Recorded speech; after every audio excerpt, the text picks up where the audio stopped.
I am Ferdinand Marcos, and I am the President of the Republic of the Philippines. I stand today on behalf of 110 million Filipinos. Everyone, hello Universe, it's me again. Shoutout sa inyo mga kababayan. Kanina mayroong press conference. Ibig sabihin press briefing or press con ang ICI, no?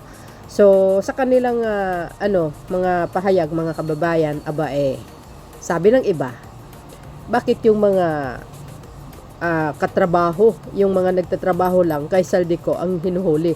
Siyempre, inuuna sila dahil malakas talagang ebidensya laban sa kanila. Yan po ay inimbestiga na. Dumaan po sa proseso, kaya sila ngayon, nakakulong sila. I don't know kung nasa Quezon City sila. So dahil dyan, bakit walang congressman? Okay, ito, panibagong filing laban dito sa mga ibang sulon na sangkot. Naku mga kababayan, ito na. Ano sabi dito mga beswa? Sabi dito, another referral will be filed by the Independent Commission for Infrastructure, which is ang ICI's again resign ako Bico Party's list representative Saldico and 7 others lawmakers with the Office of the Ombudsman over 1,300 infrastructure project from 2016 to 2024. Ayan malinaw siguro yan mga kababayan yung sinabi dito. Another filed by the ng ICI laban kay Saldico at yung mga ibang sulun, which is yung ibang congressman mga bes.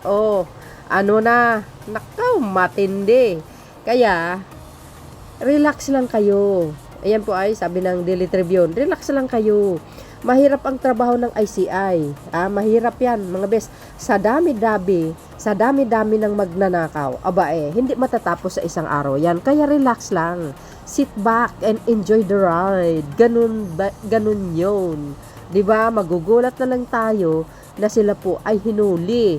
Yung isa kanina, paglapag niya sa airport,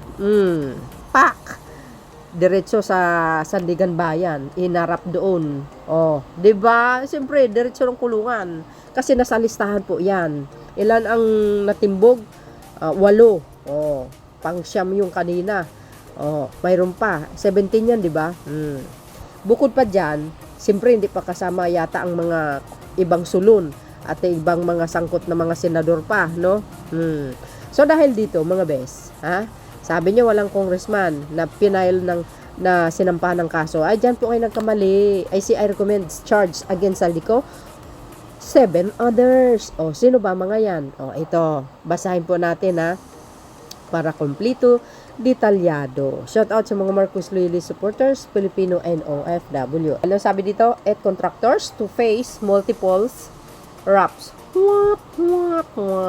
Look, the Independence Commission for Infrastructure, which is ang ICI, has recommended to the Office of the Ombudsman the filing of criminal and administrative cases against several lawmakers allegedly connected to construction firm that received contracts from the Department of Public Works and Highways. Alam nyo, from 2016 hanggang 2024. Di ba? Malinaw na malinaw po yan. So, ibig sabihin, matagal na pala sila nag-ooperate. At meron silang sariling kumpanya. Naku!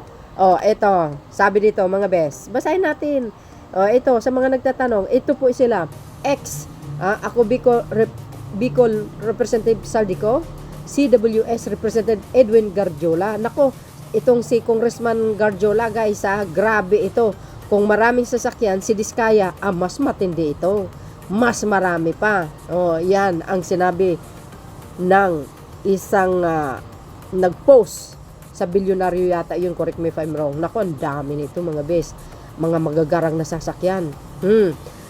Number 3, Uswang Ilonggo, James Juju ang Junior. Pusong Pinoy Representative Journey Nisay. Nako, parang kakaiba ito parang mostly are party list, Bulacan 2nd District, pang-4, Agustina Pancho, babae. Cagayan, 3rd District, Representative Joseph Lara. Hala kayo. Surigao del Norte, 1st District, Representative Francisco Matugas. Naku po. Tarlac, 3rd District, Representative Noel Rivera. Nako. Ito, laging may ghost project eh. Itong pinakahuli. Ay, nako. Oh, ito sila. Oh.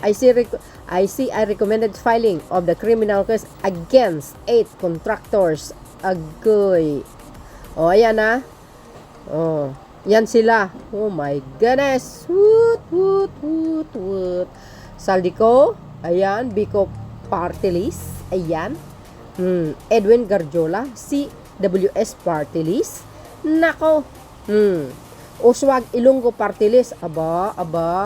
Karamihan Party List. Oh.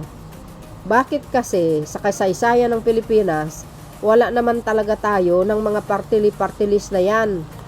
O, nung pinalitan ang saligang batas ng Pilipinas, ayun, nagsisilipa na ang mga party list. O, ngayon, mas maraming nagnanakaw ng party list, ha? O, hindi naman lahat. O, ayan, ito pa, Pusong Pinoy Party List. Oh my goodness. Journey Nisay. Okay, itong mga party list na ito, ah. Ha? Wow, grabe pala kayo. Nagpa-party list lang kayo. Sumasali kayo sa politika. Kunwari. Yun pala. Magnininok pala kayo ng pera ng bayan. What? Agustina Pancho, Bulacan 2nd District. Good luck na lang. Oh. Soon, jeling kayo, ha. O, ito. Joseph Lara, Cagayan 3rd District. Oy, nako, marami ako napanood sa Cagayan ng mga proyekto, Nako po, sino pa? Ayan.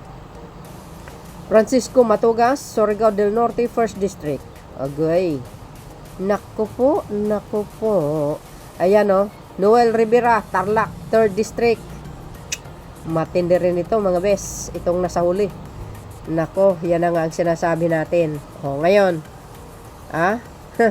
nagkanda aligaga kayo. Ibalik nyo yung mga ninakaw nyo sa taong bayan. Ako, nagbabayad ako ng tax, no? Hindi ako nanunumbat. Karapatan ko yun kasi batas po yan. Pero ang sa atin lamang is, dapat ginagamit nyo sa tamang proyekto. Hindi yung nanakawin nyo. Kawawa naman yung mga mahihirap. Okay lang sana kung pinagmumudmud nyo doon sa mga mahihirap sa mga distrito ninyo. Pero kung ninakaw ninyo, hindi naman yata pwede yan. Walang problemang to. Alam nyo guys, ang tax ng bayan, bilang tulong na po yan sa ating kapwa Pilipino.